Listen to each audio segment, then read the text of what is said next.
Bom dia, mais uma vez, seja bem-vindo ao Panorama, bom dia. Bom dia, Geraldinho. Bom dia, ouvintes. Um prazer estar aqui mais uma vez, Geraldinho. Nosso tema... Tá aqui a disputa para ver quem é que assume o programa. Se é Geraldinho ou se é Marca. Eu tô só olhando aqui e rindo.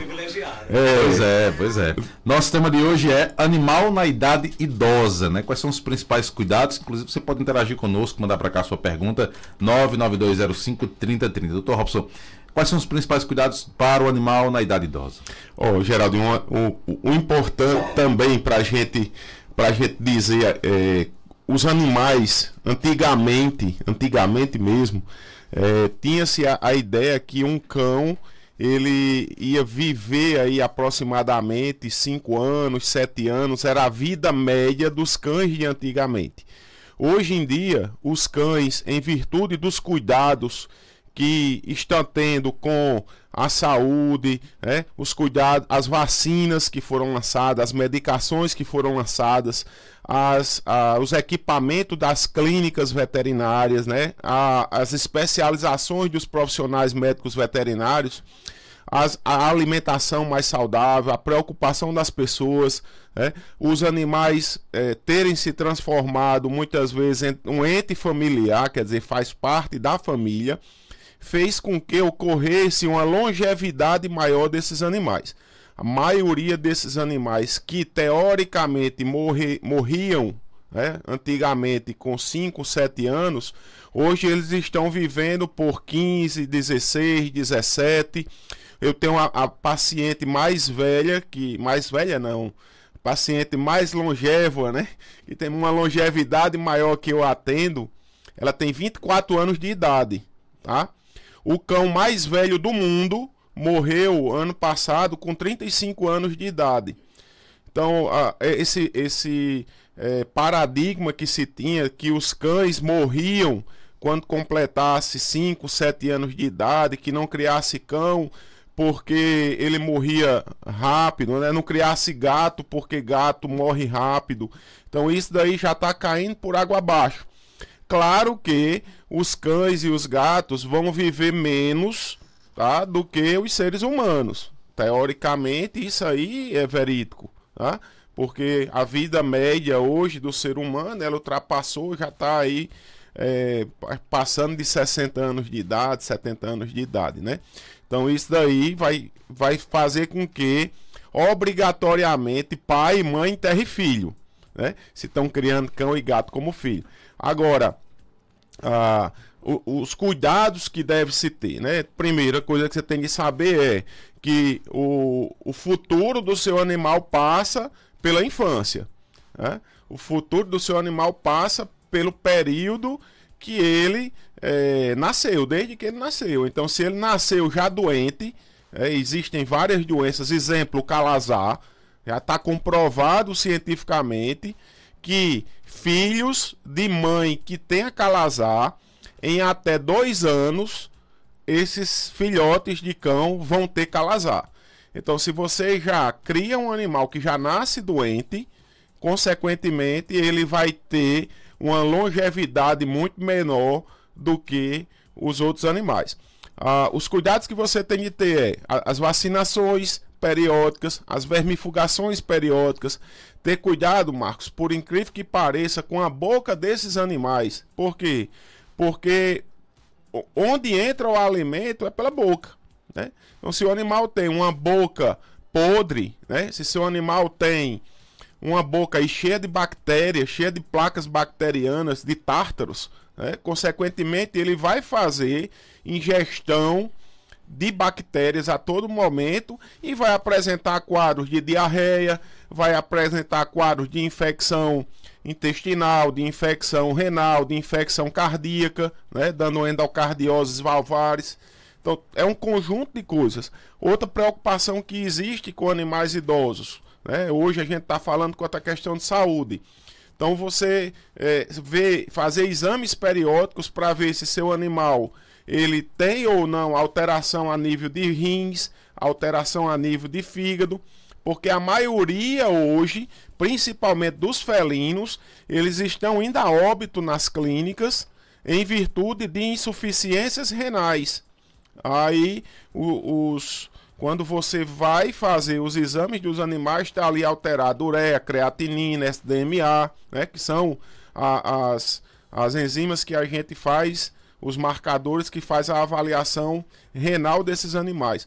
Em virtude de alimentações inadequadas, muitas vezes em virtude de doenças que afetam esses órgãos, né, que são extremamente vitais.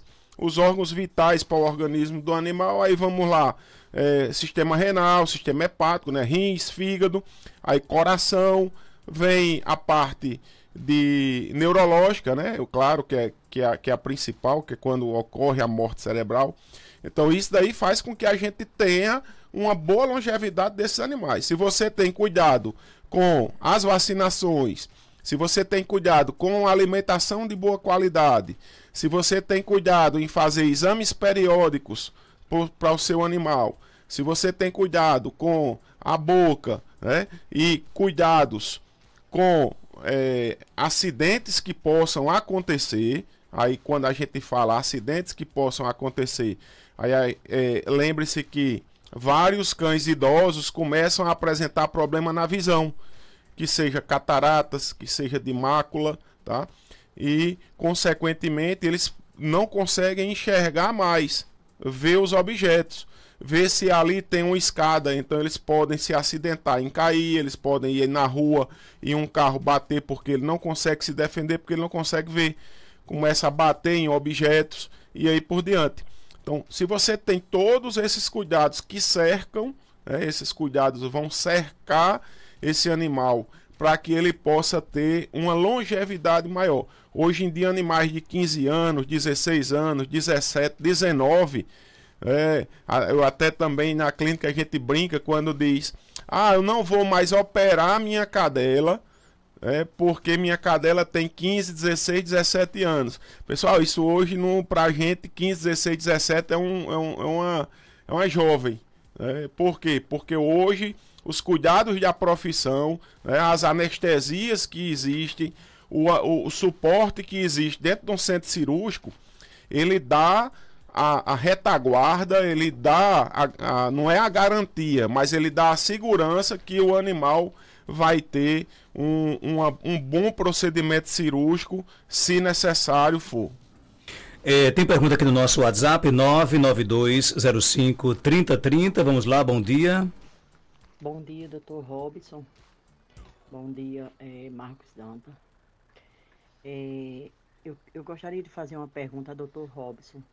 A minha filha, o cachorrinho dela morreu ontem. Eu perguntei para ela se ele estava doente, ela disse que ele vinha com os olhos remelados. Aí depois começou sem querer comer, ficou fraquinho, era andando pendendo. Aí quando foi ontem ele morreu. Aí ela tem uma cachorra, dessas cachorras que dessas bem peluda, que eu esqueço até o nome.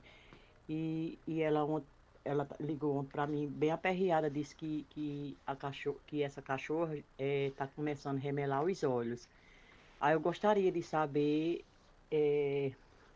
o que é que pode ser, se ela pode usar algum colírio, alguma coisa nos olhos dela, ou alguma medicação para ela tomar. E Dr. Robson? Bem, provavelmente a gente não consegue, Marcos, fechar diagnóstico, nem tampouco dar um diagnóstico sem a gente examinar o animal. Mas pelas características, né, que ela diz, e por existir um histórico de um morreu e outro está apresentando sintomatologia, a gente entende que possa ser uma doença de transmissão. E a doença de transmissão mais comum hoje na cidade de Caicó é sinomose. Tá? A gente não pode dizer que esse animal esteja com sinomose, mas a maior possibilidade é que na sinomose existe sintomatologias clássicas que são remelar os olhos, já que a sinomose tem a fase ocular, andar cambaleante, já que a sinomose tem a fase muscular e neurológica, apresentar quadros de diarreia, já que a sinomose tem a fase digestiva, e aí por diante. Então, meu conselho que eu dou à senhora é: peça para sua filha procurar urgentemente urgentemente um médico veterinário para que possa ser feito os exames necessários nesse animal, fazer o diagnóstico definitivo desse animal, ver se ele não tem outras doenças, a mais do que essas que sintomatologicamente seria clássica, né? E o médico veterinário dar o diagnóstico e fazer a prescrição adequada para esse animal, já que a sinomose, a letalidade da sinomose é muito alta, né? A letalidade da sinomose chega a 70%. O que significa isso? Para cada 100 animais que adoecem de sinomose, 70 morrem. Fora os 30 que ficam vivos, as alterações que ele pode ficar, né, em virtude da doença, alterações musculares, neurológicas, digestivas e aí por diante. Então é interessante que ela procure um profissional para que seja feito os exames necessários, fechar o diagnóstico e esse médico veterinário tentar salvar a vida desse animal. Tem mais perguntas? Bom dia. Bom dia, Gerardinho. Aqui aqui do Barra Paraíba, Francisco, do Barra Paraíba. Ei, pergunta ele aí, porque eu não, rapaz, não prestei atenção que era macho, depois eu não dei 2 vezes a injeção de fêmea. Aí depois um neto meu chegou e disse, vovô, isso é macho. Eu digo, ai meu Deus, eu já dei 2 vezes, 2 injeções. Tem problema, não tem? Diga, pergunta dele se tem problema. Ai, rapaz, agora de fé deu mais nada. E aí, tem problema? Não tem não, senhor. Não vai apresentar aí, em virtude de 2 progestais, o macho não vai virar fêmea, não. Pode ficar despreocupado que o importante aí, já que o senhor identificou que o gato, não é uma gata, que isso é bastante comum, Marcos, para você ter uma ideia, a gente acredita muitas vezes que o macho, né, você não pode confundir como se fosse uma fêmea. Pode sim, isso aí acontece quando os testículos, eles não descem para a bolsa escrotal, quer dizer, não ficam visíveis ali atrás, ali na parte próxima ao rabo dos gatos, e eles ficam localizados ou no subcutâneo, entre o couro e a carne ali, próximo do abdômen, na barriga, ou eles ficam dentro da barriga, né?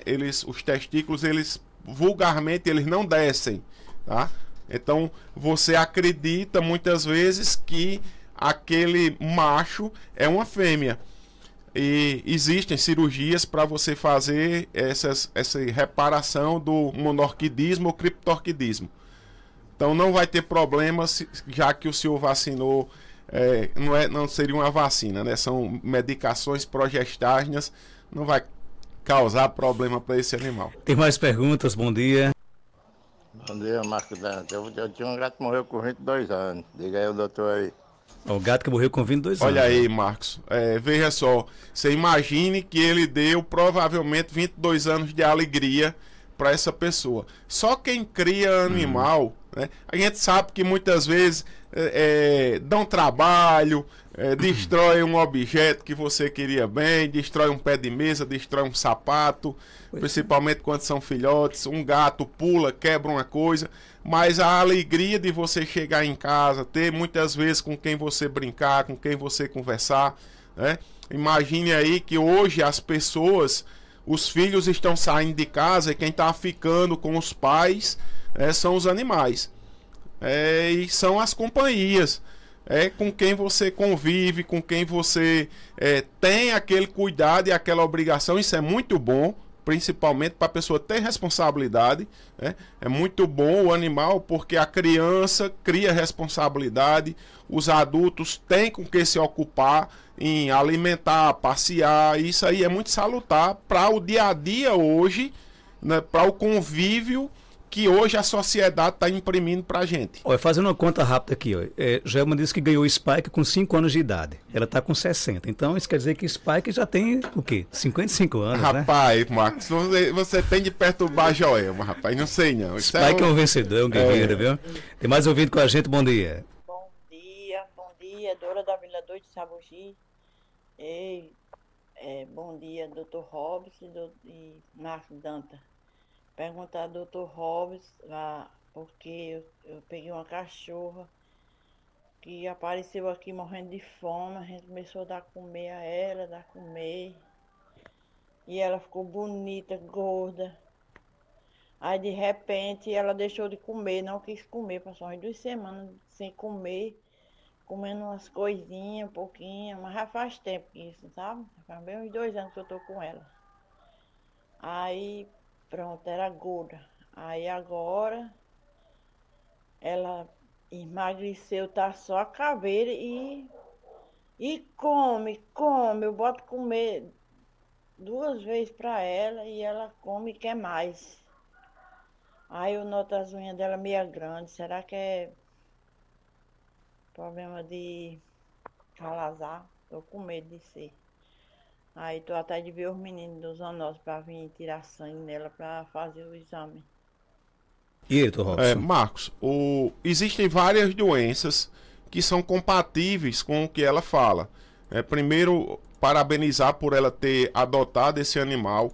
Eu sempre oriento que, se você for adotar um animal e você acolher um animal de rua, a primeira coisa que você tem de fazer, urgente e urgentíssimo, é vacinar contra a raiva. Então isso daí é o primeiro passo, tá?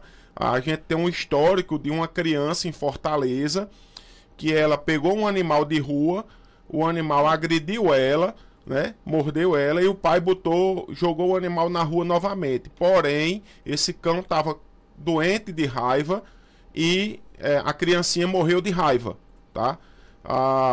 Outro histórico de uma cuidadora, agora é a mais recente que tem, em Recife. Ela pegou um gato, o gato agrediu ela e ela infelizmente morreu de raiva. Então a gente, primeira coisa, adotou um animal, fazer as vacinações necessárias, principalmente a vacina de raiva. Quando ela fala aí que o animal come muito e perde peso, existem várias doenças, por exemplo, a diabetes. A diabetes, o animal apresenta poliúria, polifagia, polidipsia e perda de peso. Quer dizer, urina muito, bebe muita água, come muito, mas perde peso. Existe uma possibilidade? Existe. Mas, como ela fala que o animal está ficando magro, o animal está com unhas grandes, também existe a possibilidade de ser uma leishmaniose. Então, isso aí é necessário procurar um médico veterinário do Centro de Controle de Zoonoses, fazer o exame sorológico necessário e confirmar ou não se é leishmaniose. Porque aí a leishmaniose a gente já parte para um problema de saúde pública, um problema de zoonose, já que uma zoonose é uma doença dos animais transmitida para o ser humano através de um vetor, que é o flebótomo, e é importante ela estar se protegendo e protegendo também a sua vizinhança. Dr. Robson Góes, ele é médico veterinário, está na clínica Veteripet, na rua Augusto Monteiro, 569, centro de Caicó.